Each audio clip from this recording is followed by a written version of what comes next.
Hi, everybody. So I am right. Hi, everybody. So I am here, and I thought it would be fun. I had sort of a lazy Sunday, and thought it would be fun to share with you guys some of my thoughts on some of the recent news out of Disney. I had a request to do so, and so I thought, why not? And everybody's all talking about live action remakes. And, I talked about it in my Lion King live stream where I talked about that. And I'm not opposed to remakes as a whole. I'm open to them. I just don't like bad movies. It's kind of like the same thing with historically inaccurate movies. That doesn't necessarily bother me. I just don't like bad movies. And so if they make a bad movie and it's historically inaccurate, then it bothers me. But if they make a good movie and it's historically inaccurate, it doesn't bother me. So that's sort of my feeling on these Disney things. And I have to say, I feel like they are learning and they are growing, because I've seen, they started out with Alice in Wonderland, which I personally didn't really care for. I've grown to kind of see some of its good things about it and some of the artistry, but it's just not my version of Alice in Wonderland, and I just think it gets bogged down in this prophecy and chosen one, and I don't know. I just don't particularly care for it myself. I find it kind of boring, and I just don't like some of the visual choices that Tim Burton made. So they started with that, and that was like a mammoth hit, $1 billion. And so then they, I don't know if I think they were trying with Maleficent to bring in a lot of, the Maleficent to me felt very focus grouped. Very boardroom. We've got to tie in all of these trendy things, that are together. It has like a little bit of Twilight, a little bit of Lord of the Rings, it has a little bit of Frozen in there, and all this stuff, things that were trendy and popular at the time. And it also is, I don't know, just even in the way it's filmed and the way it looks, it's just, I hated that movie. I really, really, really, really didn't like Maleficent. Even though I thought Angelina Jolie was okay, I just found the whole thing just really frustrating, what they did with the story. I didn't like the way that they treated the fairies, how they turned them into these idiots who are completely negligent. I mean, in the original film, they successfully hide Aurora for 16 years from Maleficent. And so they're pretty good at what they're trying to do. And, of course, they have the silly scene with the cake and stuff like that. But they're the ones that free Philip. They're the ones that set everybody asleep.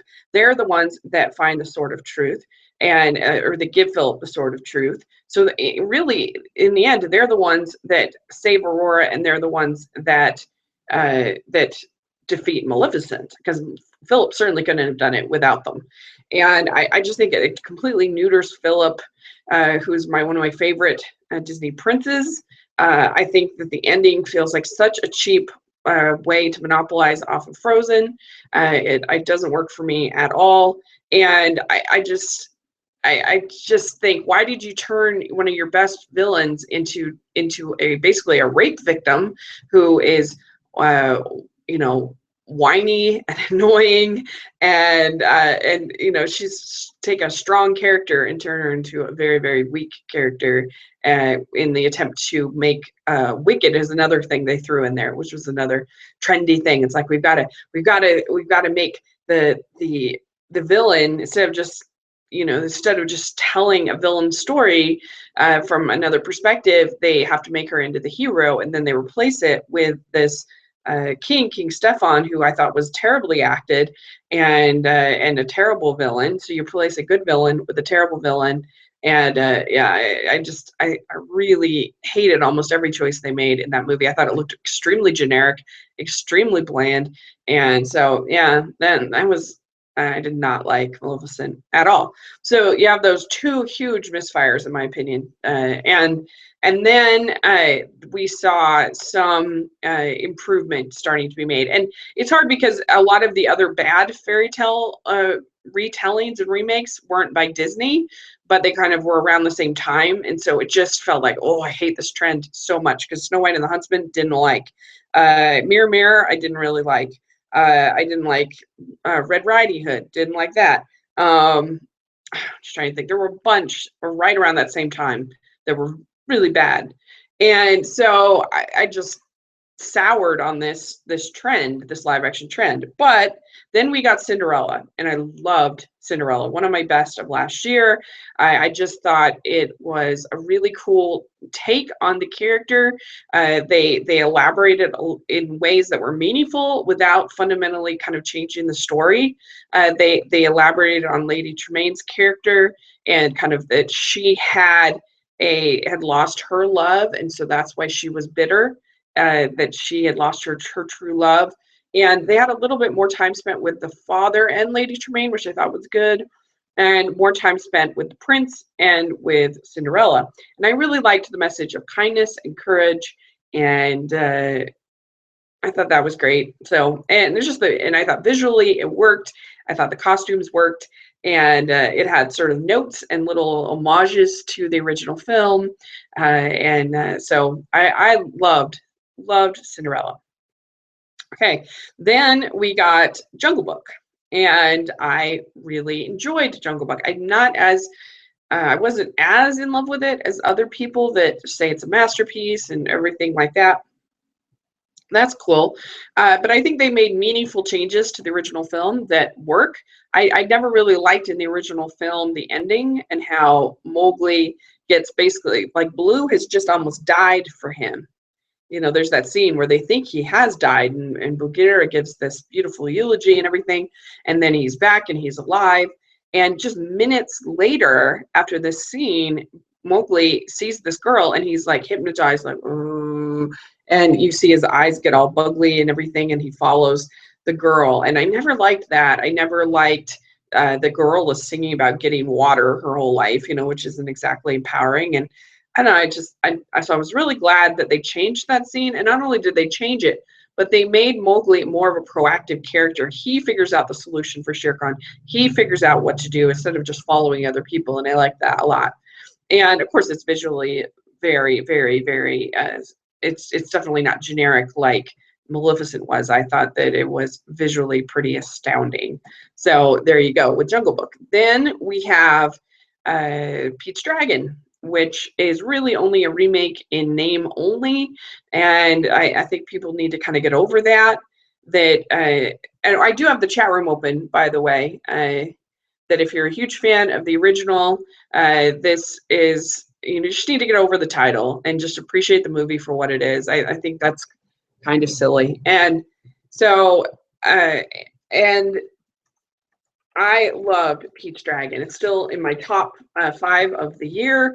I thought that it had incredible emotion, incredible heart, was a beautiful new take on a boy and his dog. I liked the fact that it felt small, $65 million budget.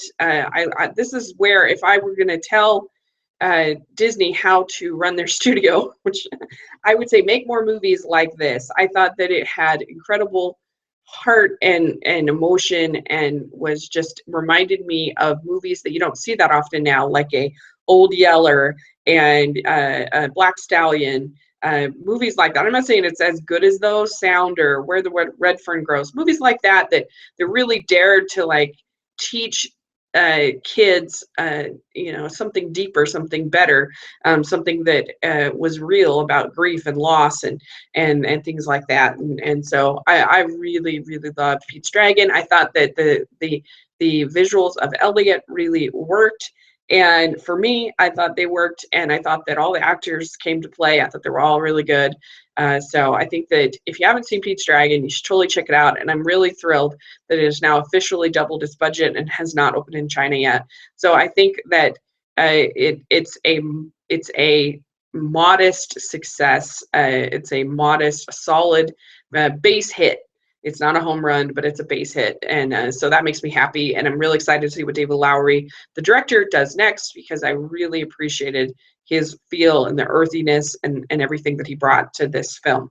So it's probably my favorite of, well, Cinderella's my favorite, and then Pete's Dragon.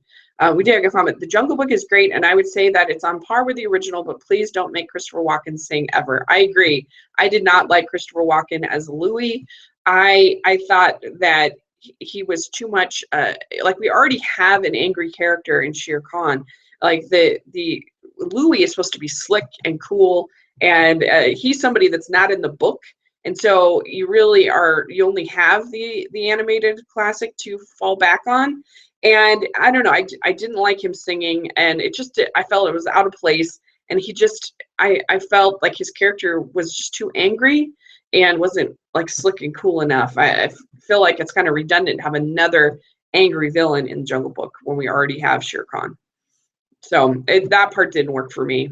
In the middle, I felt dragged a little bit, if I'm honest. So there you go. So that's sort of the history of these live action remakes, in my view. And I think that, oh, and Alice Through the Looking Glass, that was a snore. When you have the entire plot that's based around a lie over tarts, not a good sign for your movie. It was not good film at all. And Anne Hathaway should be nominated for Razzie. She's so bad in that movie. It's really, really bad. And Johnny Depp, not good. Anyway, everything that was you were like, oh, I don't know about Alice in Wonderland, was pretty much worse, except for the fact that it was a little brighter in the color palette. That's the only thing that was really better, I think, about the Alice Through the Looking Glass. So there you go. Okay, so that's sort of where we are at as far as the live action films that have come out. I do think that Maleficent is the worst. I hated that movie so much. I thought it was a complete cash grab. And I had it. Then I would say Alice Through the Looking Glass is the next worst. And then I would say Alice in Wonderland. And then I would say Jungle Book, Pete's Dragon, and Cinderella is how I would rank it. So there you go. So now they announced this week that they are going to be actually filming, because they had announced Mulan as a project, but all of that is just saying they're just announcing that it's in development. That doesn't mean that it's necessarily there's boots on the ground, there's a script done, they're filming. And so they announced that they are going to be filming this live action Mulan, and and I always felt I love Mulan. I think that Mulan is an underrated Disney film in a way, for the Renaissance at least.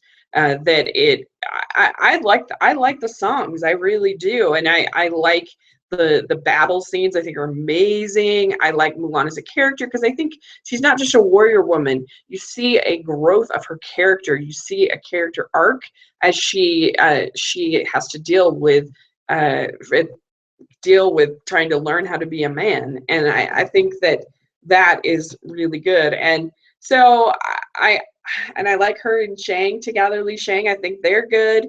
So I like Mulan, I do. And so, it'll be interesting to see how they take it, because they're going to be combining the film with more of the legend.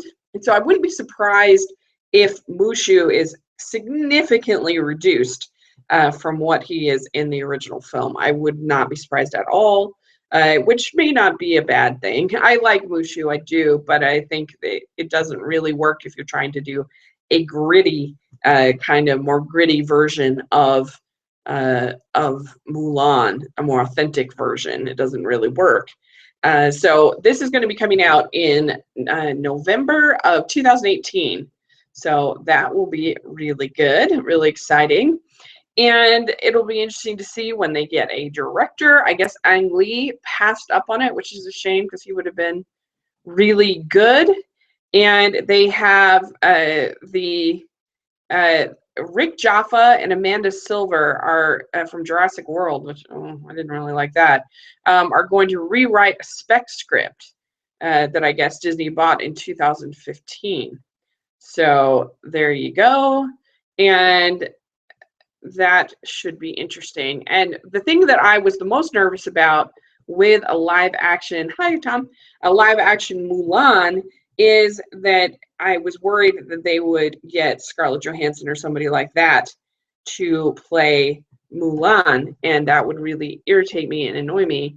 But thankfully, they have said that they are launching a casting call for a Chinese. They're doing an all Chinese cast. That they are looking for a Chinese actress, and because even on Once Upon a Time they had a Filipino actress playing Mulan, and which was okay, but I would really like to see somebody that really looks Chinese in the part, and so that is very, very comforting. I feel much better about the project now that I know that they are going to be doing that.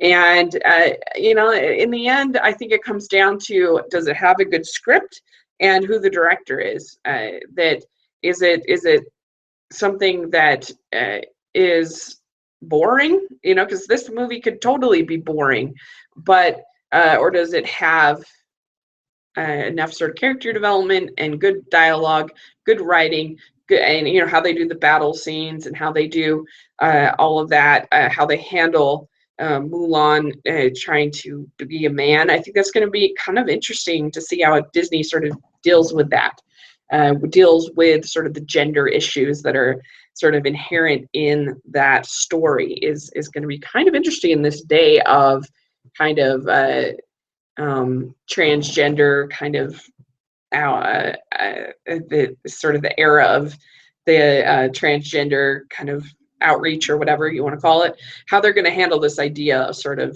gender in one of their films, because it's not the most elegantly handled in the original film sometimes, with sort of boys are gross and and you don't bathe and stuff like that. So it'll be interesting to see what they do with that. So I feel pretty positive about the Mulan remake. I don't know if any of you in the comments, how do you feel about Mulan in the chat room? How do you feel about Mulan remake? And I don't think that they will use any of the songs. Maybe Reflection as a background song or as a credits song I could see. I doubt they will use any of the songs because it's just not, they're not that iconic like they would, like Beauty and the Beast and the Lion King. I feel like you have to use the songs, but I don't feel like you have to with Mulan. So there you go. So that is my feeling on the Mulan remake. Now let's talk about, yeah, Tom says, I would need to see a trailer for the film. Yeah, that's fair. So the next one for me to talk about is the announcement of the live action Aladdin. And they had talked about having this Genies movie.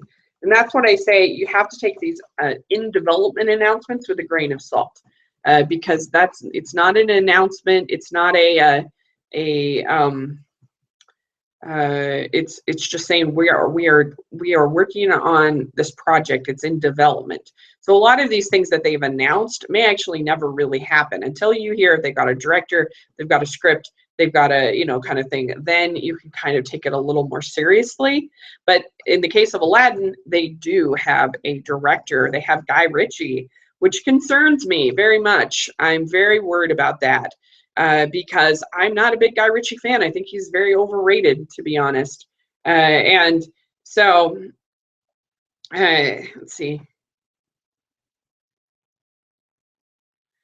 And so Guy Ritchie, I did not like his Sherlock Holmes movies. I thought that they were, I didn't like what they did with the character. Sherlock Holmes is supposed to be somebody who is great because of his brain and his intellect, and this, he turned him into an action star. I thought that he was basically a Victorian James Bond. He's dodging explosions, and there were so many scenes that got very repetitive, like when there's the slow motion of the bullet. And he's like, oh, and that got really boring to me. And I don't know. I don't think that they are very good movies. And let's see, Dylan says, Mulan could be good, but I think they'll make Mushu an attempt to be down with the kids, a bit like Donkey from Shrek. But that was definitely, well, I mean, it was before Donkey from Shrek, but I would say that Mushu in the original film was more of an attempt to be a genie in Aladdin kind of a thing, kind of sidekick with the with the comedian voicing them and everything. But I don't know. It just depends on how they go with it. It's true. It could be kind of comic relief, but I could see them maybe doing more of sort of maybe getting like a George Takei or somebody like that. But I just can't see them getting Eddie Murphy for a live action gritty Mulan with a Mushu character. Just I don't know. I just don't see it fitting, but could be. Let's see. Anyway, Tom Blakeney says, "Have you seen Mr. Holmes?" I have, and I liked Mr. Holmes. I liked the case. I thought that it did have a nice heart. I thought that Ian McKellen was really good, but I did think it kind of dragged. I thought it was kind of boring, if I'm honest. And I thought that Laura Linney was actually really bad in it. I thought her accent was really bad. I thought that her performance was really bad. But so if I could kind of take her out, she's an amazing actress, but man, I mean, she's had a rough couple of years. Teenage Mutant Ninja Turtles, what was she doing in that movie? And then Mr. Holmes, I thought she was really bad, and it just seems like a number of things that I don't think that she's been good at. So that's a disappointment.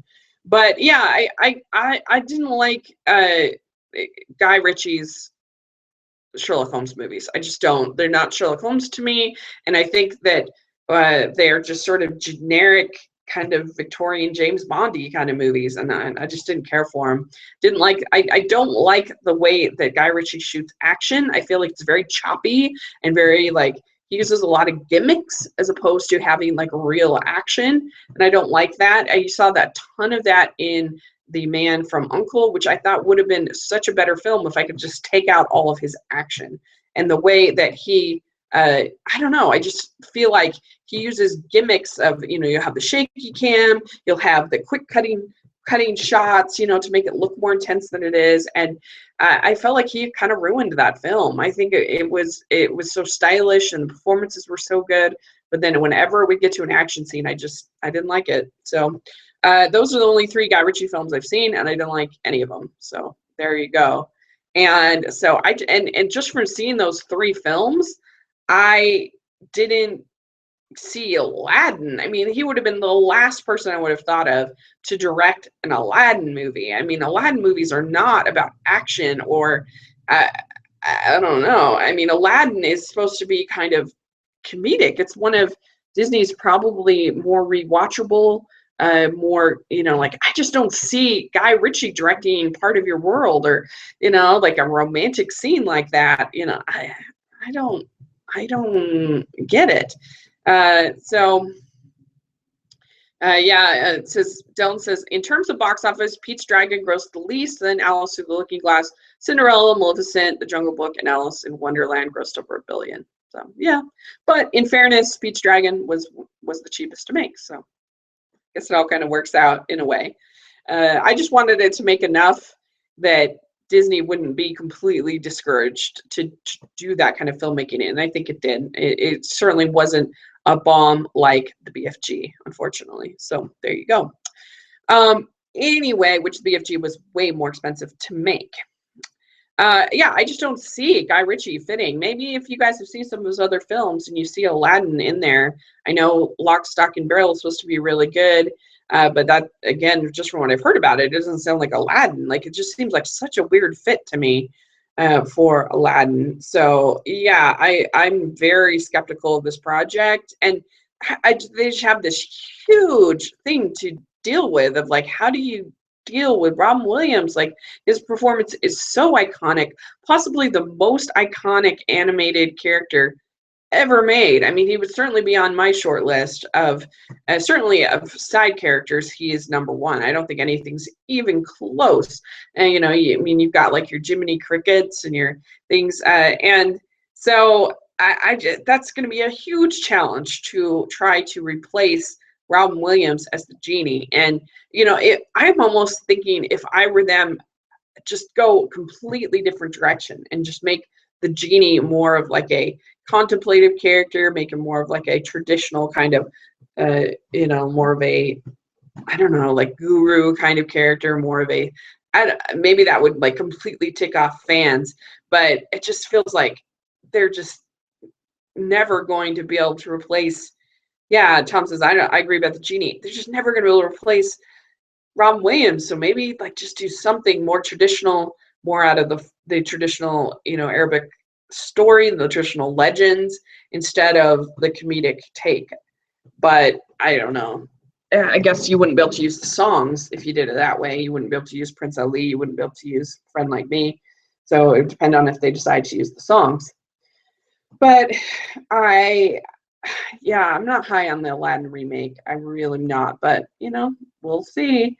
Like I said, they've been on a good trajectory of these films. So I feel like they're learning and making that better. So there you go. But so that's sort of my thoughts on and I really hope that they also follow the example of Mulan and they actually cast Arabic or Indian or, they cast those actors as opposed to white people. I hope that they do that. I'm trying to think what else.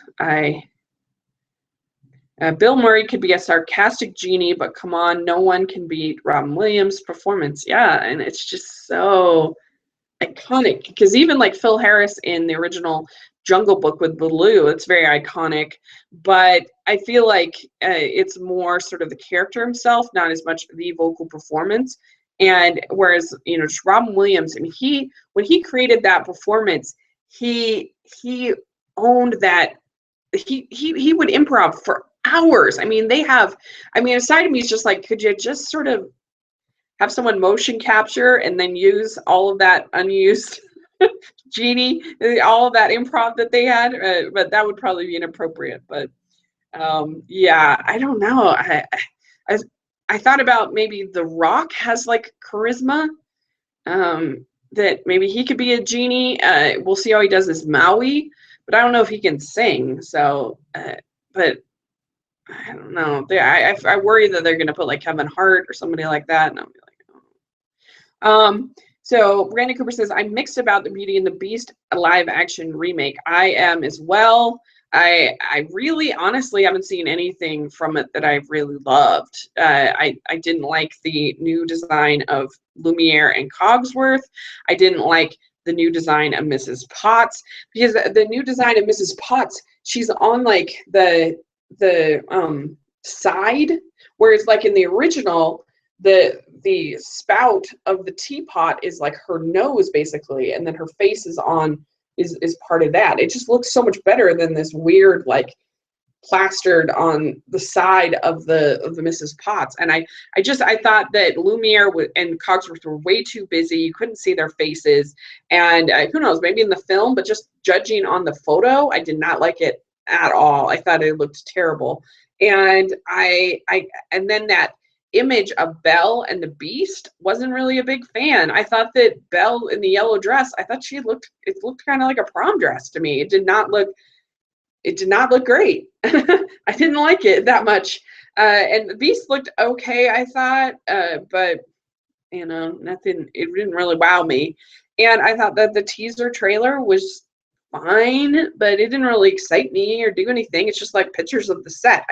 I do not understand why people were like crying over it. That makes no sense to me. It was just literally pictures of the set and then a voiceover with some music. Like it could be a completely horrible movie and have that. Like I don't that always, I have no idea why. But anyway, and they're adding, like, my biggest worry about Beauty and the Beast, and I also didn't like the image that they had of Belle, where they're trying to make her grittier. It was just like, that's not what I need. And she has like these big boots on and she looks all dirty. And I'm like, she's supposed to be the most beautiful girl in town. That makes her the best. And don't I deserve the best, right? I mean, that's what Gaston, that's why he does all of this. It's why she's supposed to be beautiful. And yeah, I did see the comment on She Probably Doesn't. I'm not gonna do that at this time. Maybe another time. Uh, but but thank you for that. And anyway, so we're just talking about Disney here. And so yeah, uh, I'm not excited about Beauty and the Beast. I'm really not. I'm not. It'll probably be good. It'll probably be fine, but nothing about it particularly excites me. There's a difference between thinking something will be horrible and being like excited about it. Like I'm not. I'm just kind of like, I don't really. So anyway, there you go. The cast is good. I mean, I've always liked the cast, but the cast was good in Maleficent, except for King Stefan. But Jolie was good, and the cast sounded good in Alice in Wonderland. So there we go. Yeah, and I did talk about the live action Lion King in detail on my other stream, but I'm not really interested in that at all. But I'll watch it. We'll see. They have a director, I mean a writer on board that has done some pretty bad movies. And he did the Rush Hour movies. He did Tower Heist. He did I forget what else. Like the only good movie that he has done is Catch Me If You Can, and the rest were rough. So that makes me nervous. What was his name? Jeff Nathanson is his name. And yeah, that makes me nervous. I don't really like that. Why you would go with someone like that. But the other announcement that they made in the live action trend is, let's see, he did, yeah, the Rush Hour. The other announcement in live action for Disney is they announced a Don Quixote movie, which is kind of interesting because that wouldn't be based on a existing property. This would be an original film. I mean, it is based on a book, obviously, but not a remake of one of their animated classics. This would be something new. The last time they did it was The Lone Ranger, which I did not care for at all. I thought that was really boring, and they also tried with John Carter, which I thought was okay. I thought it was entertaining. Definitely has boring parts. I get it, but I liked it okay. And then they had Tomorrowland, which didn't really work either, and BFG didn't really work. And so they haven't had a lot of really good original films based on or adaptations of books.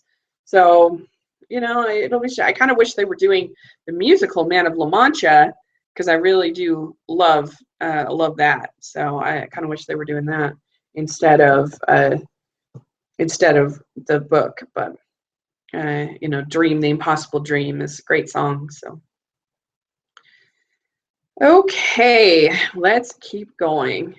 Then I wanted to talk about the Rogue One final trailer that we got, which was awesome. I am so excited for this movie. Like, it has just gotten more and more and more excited the more I have seen from it. I liked pretty much everything about this trailer. I thought that it had, sort of those Easter eggs, if you really sort of dove kind of into it. Like, you see Senator Organa at points. You see what we think might be Tarkin, the back of Tarkin at certain points. You see that there's a Jedi statue kind of buried in the sand. I thought that was a really cool visual. And this just looks like something that is going to be really different from any other Star Wars movie that we've ever seen before. I think it's going to be a war movie. I think it's going to be intense. I think it's going to be bloody. I think we're going to lose a lot of the favorite characters by the end because none of them appear in New Hope. So we have to assume that there's going to be some carnage. I thought that Vader, when he's like, he looks like he is on the war path, like he is walking down, like, whoa, that was awesome. And I thought that, yeah, it had some cheesy lines, but to be honest, I think that's kind of a Star Wars thing. Like, Star Wars always has some cheesy lines, but they work, within the story. Like, for instance, in Empire Strikes Back, one of the most famous lines is Leia saying, I love you, and Han saying, I know. Like, that's a cheesy line, but it works like within the story because of the characters and because of the situation, and it's so tense, and it works with Han Solo's character. And so, you don't mind that it's a cheesy line. And, some of Yoda's lines are cheesy, but they work because he's a character like that. And so, I think that, I don't think that any of them were like, it's not like they're talking about sand or, some of the really cheesy dialogue in the prequels. But they're sort of, we are rebels, aren't we? Kind of sort of cheesy moments, but, or like, it's pretty cheesy moment when it says, what's the call sign? A Rogue One, like, it's pretty cheesy, but I don't really care. I thought it worked, and it looks like it's going. I like, some people don't like these stormtroopers in the water scenes. I think that's really cool. Like, the Empire isn't something that is just located on ice planets, or just located on, certain things. Like, they would be in tropical environments too. Like, why not? And so I don't think it means it's like the Empire's vacation spot or something. It just happens to be this environment where the ocean is there. And so I like it. I think it looks cool. And I think Ben Mendelsohn's character looks really interesting. And you got to see sort of the backstory into Jen Ursa, that she was raised with the Empire. She was raised sort of admiring the Empire, but then and her father is, extolling the virtues of the Empire. And, we see him later on in the trailer, and then we see that she has been arrested, that she's in jail, and they bust her out of there. And so that's really interesting about her character, like, why did she end up in prison? What did she do? What happened with her father? They ask her, how long have you seen your father? Since you've seen your father, what happened with her and her father? That's some really interesting stuff. So I loved the trailer. I thought it was just fantastic. It made me smile from ear to ear. I thought it was just great. So I'm so excited for Rogue One. I think it's going to be a very, very good Star Wars film. And I think it's going to maybe answer some questions between what we saw in Revenge of the Sith and New Hope, kind of tie them together in a few ways. And it's cool to have a Star Wars movie that's not about the Skywalkers. I mean, I think that's partly, even though Vader is, going to be in it. I don't know how much Vader's going to be in it. I bet you he's in it for about 25 minutes is my guess. I think they'll sprinkle him in, but, make it more impactful. I don't think he'll be in it a lot. And, but that's why I like Star Wars Rebels so much, which season 3 of Rebels has been amazing. Every episode has been so good. If you're not watching Rebels, you're really missing out on some of the best Star Wars out there. I love the characters, particularly the female characters are amazing. I love Hera. I love Ahsoka, although she hasn't appeared yet in this season. I love Sabine. I love all of these characters. So good. Anyway, Brandon Cooper asked, what did you think of The Force Awakens? I love The Force Awakens, and I stand by it. I think Force Awakens was so much fun. I really liked all of the characters. I liked Rey. I thought that she was awesome. She did have, I would say that she had Mary Sue moments, but I think to discount her entire character is really, really, really ridiculous, and something that I don't think that anyone would do if she was a male character. And so that it very much annoys me very much. And I think that Finn was a great character. I really liked how they used him. I thought that he had sort of brought the heart into the story. I thought that Harrison Ford was amazing.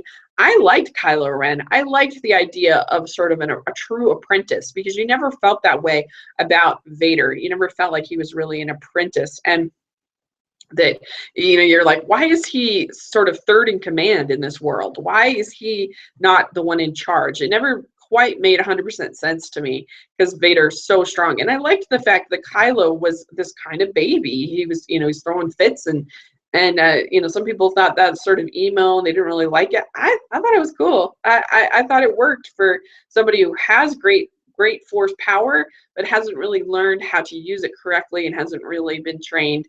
And so you saw that in him, and he would let his emotions kind of get out of control. And I thought the Han Han death scene was very moving, was very good, and you know, the ending battle I liked because I think that Force Awakens had the best lightsaber fights of any Star Wars movie by far. I don't think anything's even close. You know, because it didn't have sort of the choreography of the prequels, which I don't really like. To me, that takes me out of the movie when I see people flipping and jumping and you know, sort of that you see in the prequels.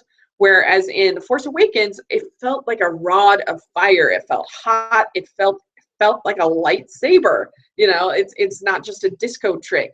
And I thought it was super gritty and visceral and entertaining. And yes, you know, like she wouldn't be that well trained really, but we don't know what her training is. We don't know her whole backstory. And Kylo was injured. Kylo was hurt, and she kind of kept him on the run the whole time.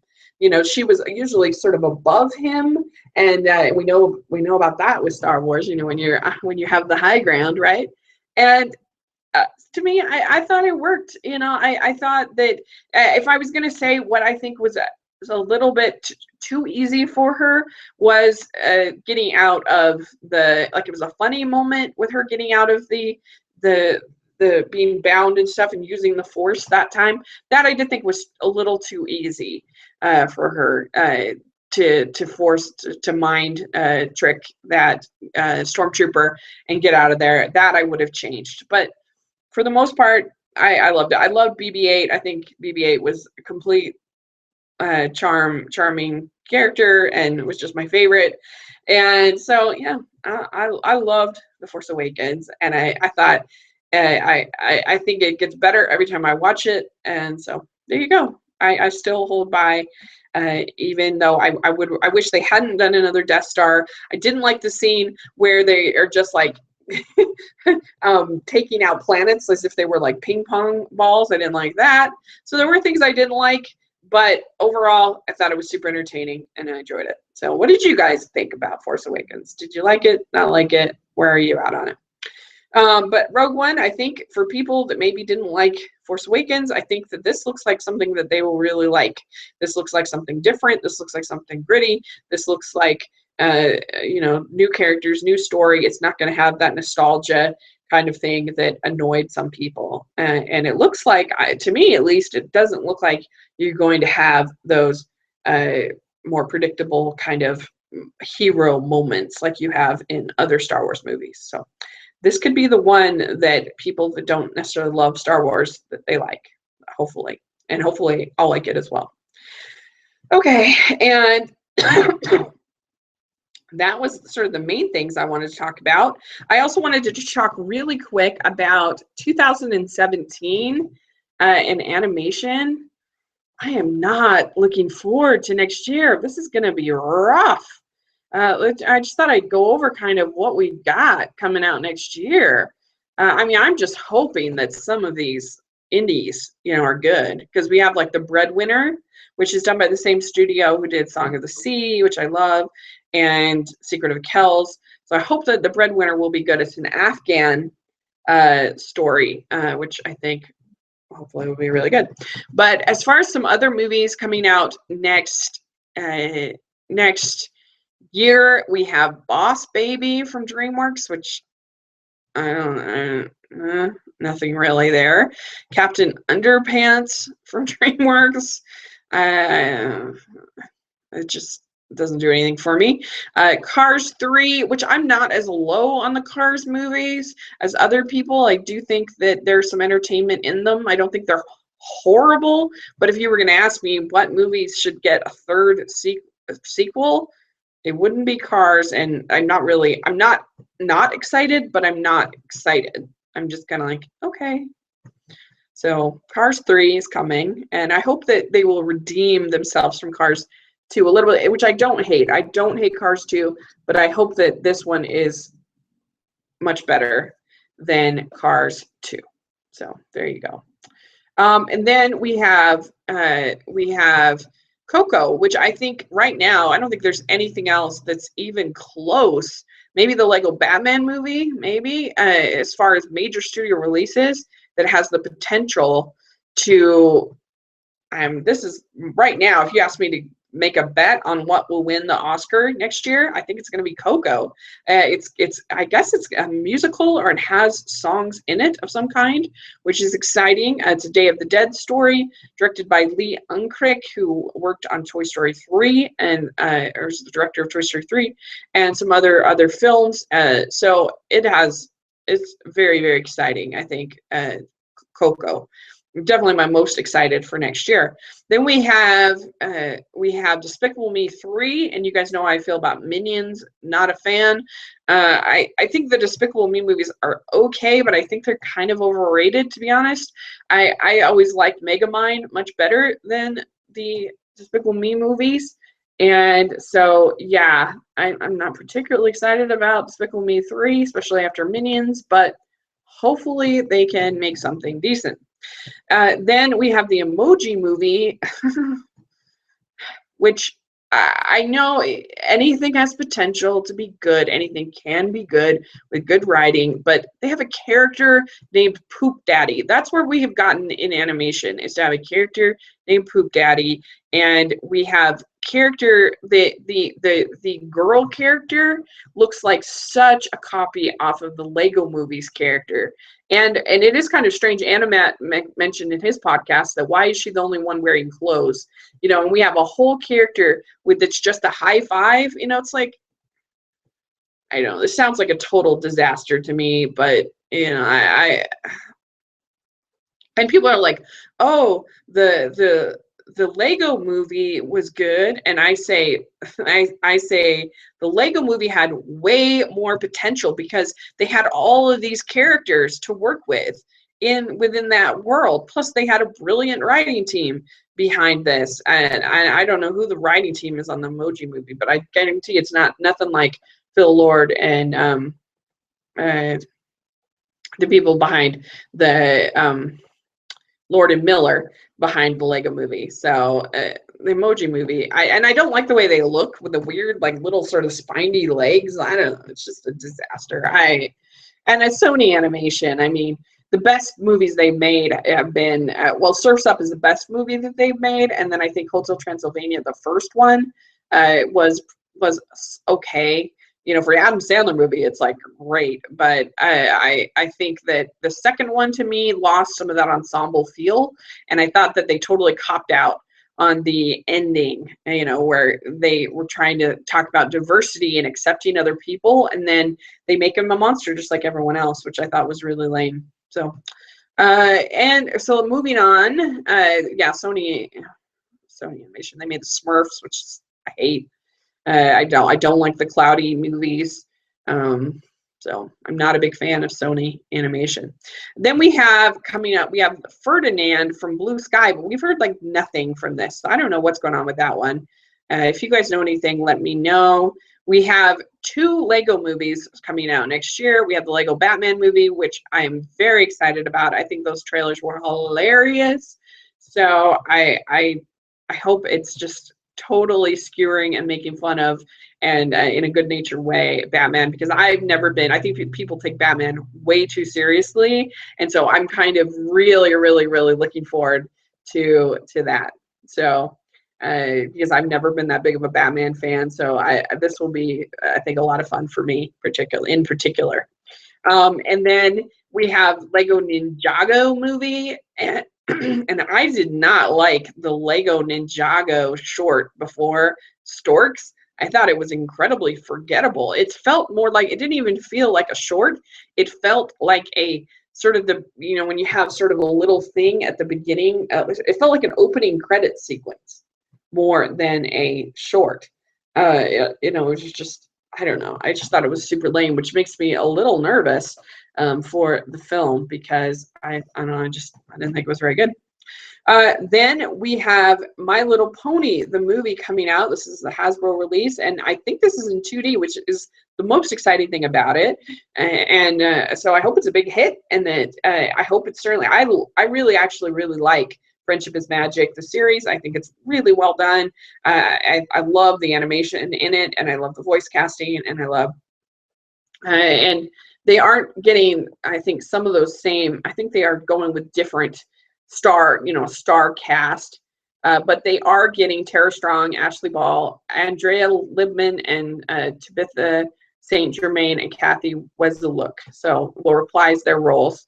And then Kristen Chenoweth, Emily Blunt, Michael Pena, Uzu Aduba, Liev Schreiber, Taye Diggs are all guest performances. So I think that's pretty cool. I hope that it does the series justice and that it's a good story, and because I think it's a good show. I like it. I think that it has nice messages and it's entertaining for both adults and kids. So yeah, I'm feeling positive about My Little Pony. We have The Nut Job 2, which was supposed to come out this year. I did not like the first Nut Job, and now that this has been even delayed more, I have no interest in that at all. And then finally, the last one is Smurfs: The Lost Village, another Sony picture animation. And I thought the trailer did nothing for me. It didn't really excite me or do any. I mean, it was just a very, very brief trailer. Let's see. Reese says, I love Blue Sky, as Ice Age is my favorite animated film franchise. Oh, cool. Have you heard anything about Ferdinand, Reese? I have not heard anything about it. So I don't know. And I love the Peanuts movie from Blue Sky, and I really like Epic. I think Epic is underrated. So there you go. I like Blue Sky just fine. But yeah, Smurfs Village, The Lost Village. We'll see. We'll see if it's, I don't know. I don't have anything against the Smurfs. So if they get good writing and, they make it good, then, but I hated the live action. I hated those very much. So, have you seen Ice Age 5? I have. You can find my review on my channel. I have seen Ice Age 5, and it's not a good movie, in my opinion. I think that maybe if you're a diehard like you, maybe you'll find some things to like on it. It's not like aggressively awful. It's just I thought it was kind of boring, and I thought that a lot of the jokes weren't really jokes. They were characters complaining about other characters and saying how annoying they were, and I didn't really like that. And the story was just kind of, I don't know, it just wasn't that interesting to me. It wasn't that funny, and the animation's decent though. If you don't see it in the 3D, it's probably too late to see it, but the 3D was horrible. But the animation was fine, and so I don't know what you'll think of it, Reese, but I wasn't that impressed with it. I didn't really particularly like it very much. So, and the story, it's just like they had a lot of jokes that were sort of modern jokes that didn't really fit in with the world that they were telling. Like jokes about yoga and jokes about hashtags and Twitter and I don't know, stuff like that. I didn't really like that. So, okay. Yeah, so that is the films. And then there's one called The Star by Sony Animation. I haven't heard anything about that at all. But that's listed here. So who knows what that is. It was from Sony. But I'm sure there'll be some good anime, some good independent films to come out next year. But right now, I mean, that is, when you think of this year, we had Kung Fu Panda 3, we had Finding Dory, Zootopia, and Kubo and the Two Strings, and Moana. And, so it's been a pretty good year. And then I think even the sort of the middle tier films have been excellent. I mean, not excellent, but I think they've been solid. I think, you have something like Storks, I think was solid. I think Secret Life of Pets was solid. So you have, and then I think the indie films have been excellent this year. I wouldn't be surprised if we get 2 or more surprise indie nominations come Oscars time. They've just been that good. You have April in the Extraordinary World. You have The Long Way North. You have Only Yesterday, Miss Hokusai, and then we have coming out, we still have The Red Turtle, which looks amazing, has gotten great buzz. My Life as a Zucchini has gotten great festival, and won a bunch of festival awards. It's supposed to be really good. G-Kids release. And so, I don't know, I think all of those have Ernest and Ethel, I think. That looks really good. With Jim Broadbent is in that. That looks good. There's some other indies. This has been a really, really strong year for indie animation as well as big name animation. So I would definitely recommend, if you haven't seen April in the Extraordinary World, you can rent it on Amazon or on Vudu. I'd recommend checking that out because it's a really, really special movie. So see, Reese says, I think the movie was incredibly disappointing. It felt incredibly forced. Yeah, I agree. It just was boring. I thought Ice Age 5 was very boring. It just, like, it might entertain sort of small kids, but they kept going back to the scrap parts in space, but I thought that got boring after a while. Like I didn't do anything for me. It wasn't really funny. It's just sort of a tired gag at this point. So yeah, it didn't work. And all sort of just the complaining of all the characters I thought got really old. So, and also there was sort of a weird message I thought in Ice Age 5 of this about kind of being old was sort of, I don't know, it was weird. Like Sid, he falls in love with this woman, or this female, what is he, a sloth or something? I forget. But anyway, and then he finds out that she's old, and then he leaves her, and he's like, oh, sorry, I guess we can't really be in love. I thought that was weird. And then she's pretty again, and then he's like, oh, I'll stay. Like I was expecting him to be like, oh, I'm going to stay with you even though you're old. But because she was old, he wasn't going to stay with her anymore. And then she got pretty again and young, and then he'd stay with her. I thought that was a strange message to have in your Ice Age movie. Anyway, he says, if they were going to make the 5th one, they shouldn't have forced out new characters in the last film. Characters like Julian and the Shangri-Lama. Yeah, I agree. The Shangri-Lama was really lame. And and Julian, that didn't do anything for me. And yeah, they completely kind of, the whole idea of sort of the island, created in the last movie, that was kind of just ignored and didn't, nothing really. So I don't know. It's just I don't understand why international audiences still flock to those movies in such a big way. Like, it still made a lot of money overseas, which is crazy. But I just hope that they don't do any more of them. I hope that we don't get any more, but I don't know. We'll see what Blue Sky does. It made over $400 million, including overseas. So that's a lot of money. That's a lot of money. So yeah, I wonder what the Peanuts movie made. I'm gonna look that up. Here we go.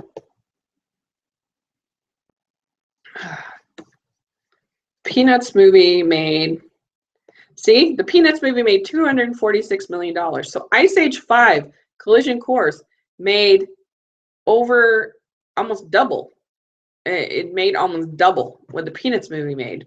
So, I said a while back that, when you look at the movies, people complain, oh, they're never making any original movies. They're never making any original movies. And then you look, and the top 10 of the box office are almost all remakes, and so remakes or sequels. And so of course they're going to keep making them, because I said that we get the movies we deserve. We do, because Ice Age 5, Collision Course, makes $500 million.